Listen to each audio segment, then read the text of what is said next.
funtsean da artikulu, aukerak eta bat egin dugu, artikulu asko zeuden, eta hori da, liburu. Nire, esan dezagun, ibilbide ideologikoaren laburpen bat, 10 urte hauetakoa. Euskal Herrian pedagogia politiko asko falta da, nahasmen handia dago. Idazki politikoak izena jarri diot, batez ere politikaz interesatu naizelako, azken urteotan.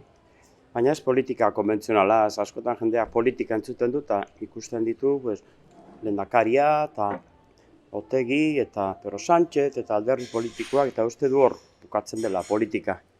Hori dela politikaren abiapuntua eta bukaera.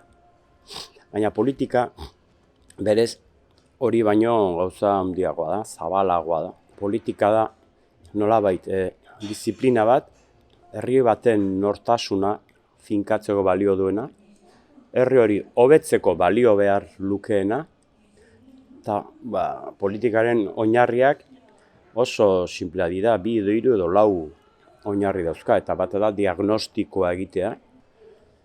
Diagnostikoaren ondoren planteatzen da estrategia bat, eta estrategia da diagnostikoa, gustatzen ez zaigun diagnostiko hori gainditzeko bidea.